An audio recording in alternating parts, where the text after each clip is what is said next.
Muy bien, vamos a empezar de inmediato el programa. Ya se encuentra aquí en nuestros estudios el congresista Hernando Guerra García, él es presidente de la Comisión de Constitución, representante de la bancada de Fuerza Popular. Bienvenido, muchas gracias. ¿Cómo está? Hemos visto las imágenes y lo primero que quería preguntarle es por qué ante la situación diera la impresión que el Congreso dilata el tema del adelanto de elecciones. Usted ha dicho que ve bastante difícil que este adelanto se pueda producir este año.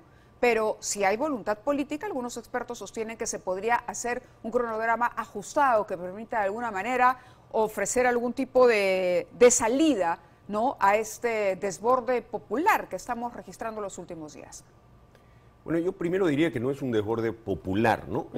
Son manifestaciones de un grupo que lo hace además a partir de la violencia. Tenemos millones de peruanos, Mabela, que no salen a las calles, pero que salen a trabajar y que no bloquean las carreteras y que también deben ser escuchados. Y muchos de ellos lo que quisieran es estabilidad. No necesariamente quieren ni revueltas ni una asamblea constituyente y quisieran un proceso ordenado. El Congreso no es que dilate ni se oponga. Nosotros le hicimos una pregunta concreta el año pasado, cuando votamos el adelanto de elecciones. Invitamos al Jurado Nacional de Elecciones y a la OMP, estuvieron ambos en el hemiciclo, presentes, y les preguntamos si era posible hacer las elecciones en el 2023. Mi partido, Fuerza Popular, nosotros planteábamos julio de 2023. Ese fue nuestro planteamiento inicial, no nos respondieron, no dijeron que no se podía, planteamos octubre, y eso lo planteó mi partido, y la mayoría votó porque sea abril de 2024. La mayoría del Congreso. La mayoría del Congreso. Dice usted. El problema es que el Congreso va perdiendo legitimidad, ¿no? Y no podemos negar, nos guste o no, que la cantidad de personas en las calles ha crecido. La cantidad de regiones que hoy están comprendidas en el estado de emergencia ha aumentado. La cantidad de vías bloqueadas permanece o crece. Y la violencia ha aumentado. La violencia también. Y los planes y nadie de cierre justifica, claro, por supuesto, la violencia. Pero lo que sí es cierto es que hay un rechazo mayoritario, y eso se ha medido en encuestas, para el Congreso y para el gobierno de la señora Boluarte. Sí, la señora Boluarte incluso en su último mensaje le ha dicho al Congreso, hagamos todos los esfuerzos para que esto sea lo antes posible, porque parece que no habrá otra alternativa para devolver algo de paz, sino devolverle a la ciudadanía la capacidad de elegir nuevas autoridades, porque estas no han funcionado. Albert Einstein decía que si uno hace las mismas cosas, obtiene los mismos resultados. Si queremos tener otros resultados, no hay que hacer las mismas cosas. No podemos ir a elecciones con las mismas reglas, porque vamos a tener no los mismos resultados, vamos a tener peor, un Congreso peor. Lo que nos ha demostrado estos 2 años y medio o 2 años de Congreso es que las reglas que tenemos actualmente no funcionan. Necesitamos, por ejemplo, una Cámara tranquila, donde no se maten los congresistas y pueda revisar sin iniciativa de ley. Eso es un Senado. Lo han dicho todos los constitucionalistas que han pasado por la Comisión de Constitución, a los cuales hemos invitado. ¿Y eso no lo puede hacer un Congreso, digamos, que no sea este Congreso, sino el siguiente que se elija? Con el siguiente que se elija tendríamos 5 años más de un Congreso no bicameral.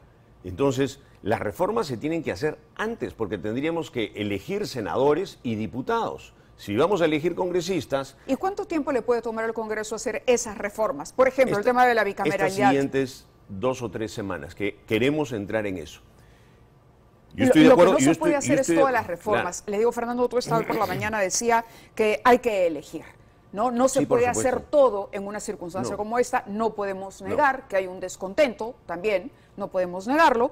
Hay protestas justificadas, ¿no?, a las que se han sobrepuesto o dentro de las cuales, digamos, se han incorporado o han ingresado estas, que yo coincido con usted, son violentistas sin duda y que defienden otros intereses. Intereses de,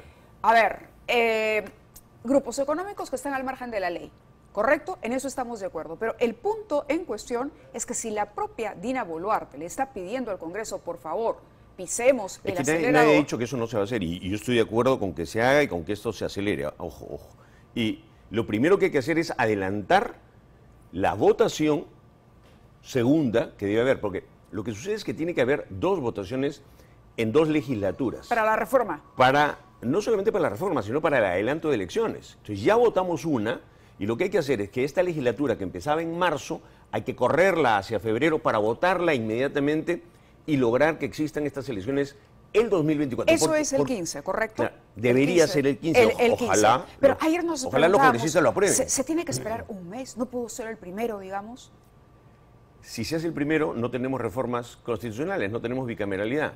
Entonces, claro, esto sin explicar, uno no lo entiende, pero cuando uno lo explica, y eso es parte de lo que los grupos violentistas saben, ellos dicen que se haga el 1 de febrero, o algunos congresistas salen irresponsablemente a decir que se adelante al 1 de febrero, ok, pero nos vamos a ir al 1 de febrero, vamos a adelantar las elecciones y vamos a ir con el mismo sistema político que ha fracasado, un sistema político que tiene que ser reformado, que tiene que cambiarse, entre otras cosas, esta gran reforma que es la bicameralidad. La pregunta que muchos se hacen es, ¿este Congreso, el actual, tiene la legitimidad para hacer los cambios?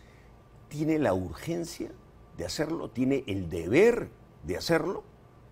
Y nunca vamos a encontrar siempre un buen tiempo.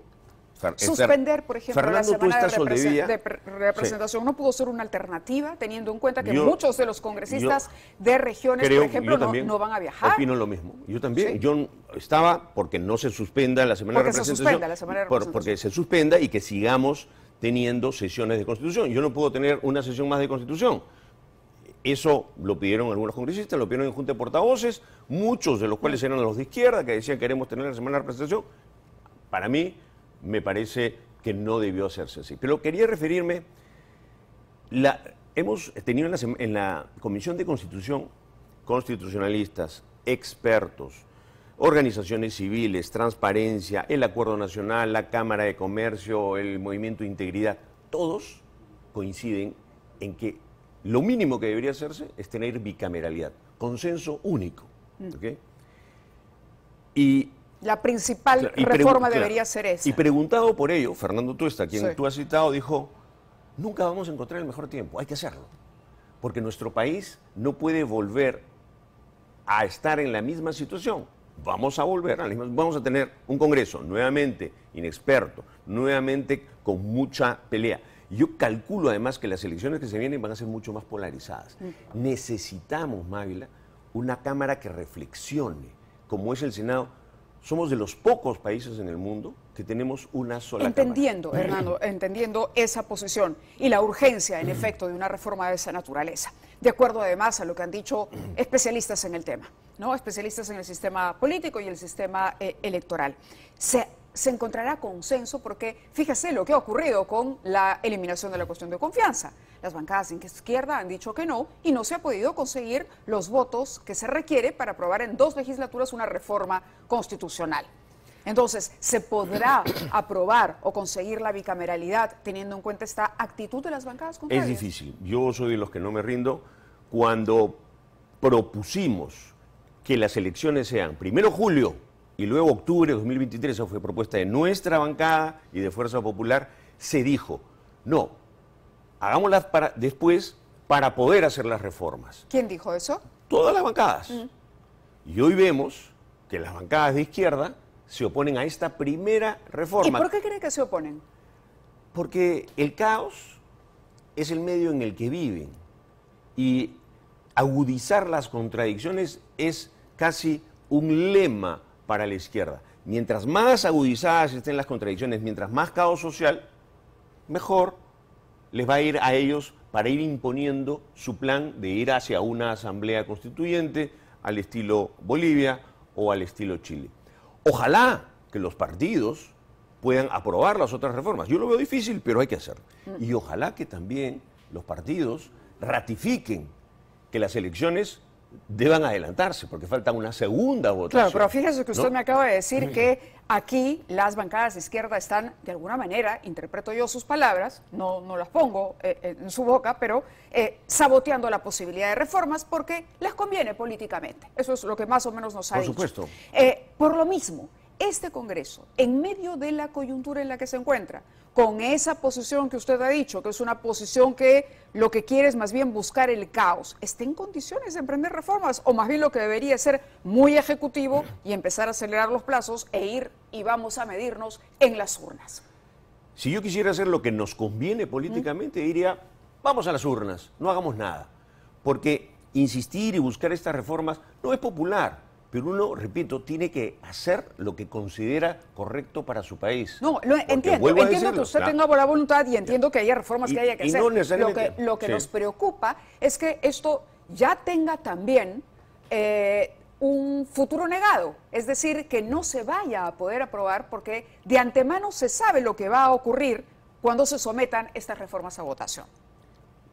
Yo no creo en los futuros negados. Yo creo que se pueden hacer las cosas. Yo he hecho una primera conversación con varios voceros.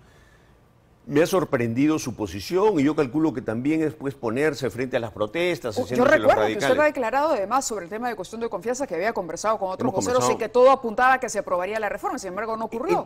El tema de la confianza es un primer tema que queríamos ir viendo, ir sondeando. Yo espero que reflexionen las bancadas. Si no, lo que tendrán que hacer es ir a referéndum de esas reformas y a referéndum si no votan por adelante o elecciones, ¿no? Y eso sería una cachetada para el Congreso y para los políticos que estamos en el Congreso, porque el 99.9% dirá, oigan, váyanse y hagan estas reformas de una vez, o que las haga otros y chao. Si a eso se quieren exponer, el gobierno, bueno, es su tema. El presidente del Consejo de Ministros, el señor Otárola, ha dicho que la presidenta no renuncia. La presidenta ha dicho no renuncio. Pero llegado el caso, Dina Boluarte renuncia. La mesa directiva del Congreso, digamos, presidida por el señor Williams, tendría que buscar representantes de consenso. ¿Y eso en qué terminaría? Bueno, eso es lo ¿Quién podría asumir, cree usted, esa transición que también presionaría a acortar el plazo? Yo creo que la transición es la transición de la Constitución. Yo creo que debería ser el presidente del Congreso. Es decir, el congresista Williams tendría que ser quien conduzca ese proceso electoral. Es la línea de sucesión. Esto de decir y volver a repetir, o sea, vamos a hacer un reloaded, ¿no? De la época de Sagasti y volver a escoger a otro. Ahora, lo que hay que señalar es que lo que ha comentado hace un momento, usted ha dicho, hay protestas sociales. Son protestas políticas, Mávila, no son protestas sociales. Todas. El lema es este. ¿Cuál es el lema? Que renuncie Dina Boluarte. Y además es incongruente, ¿no? ¿Y esos radicales tienen esa capacidad de convocatoria? Cierren el Congreso. Ni siquiera plantean, o sea, cerrar el Congreso es algo inconstitucional. Yo entiendo, es inviable. Pero, es decir, y lo tercero, no se puede decir, vamos al caos. Pero y lo tercero es asamblea constituyente. Entonces, si renuncia Dina Boluarte y cierran el Congreso, pregunto, ¿quién convoca a la asamblea constituyente? Es una locura. Por supuesto, ¿quién firma y quién destina el presupuesto para el proceso electoral? Es decir, no podemos caer en el desgobierno. Sí. El asunto es que tampoco se puede generalizar. Es decir, sí hay gente que siente que tanto Ejecutivo como Congreso no están a la altura para, por lo menos, enmendar el camino de la democracia peruana en este momento. Y por ello, me parece correcto que hayamos decidido adelantar las elecciones. Nosotros pensábamos antes, por ello me parece correcto que además la misma presidenta haya dicho no me voy a quedar hasta 2026 y hay que comenzar a ver la mínima reforma y lo otro es, ojo, darle oportunidad a los partidos políticos a recomponerse, a respirar y a presentar candidatos de consenso. Hay todo este proceso, ¿no? Me gana el tiempo, pero le agradezco que haya estado con nosotros esta noche. Muy amable. Vamos a la Universidad de San Marcos.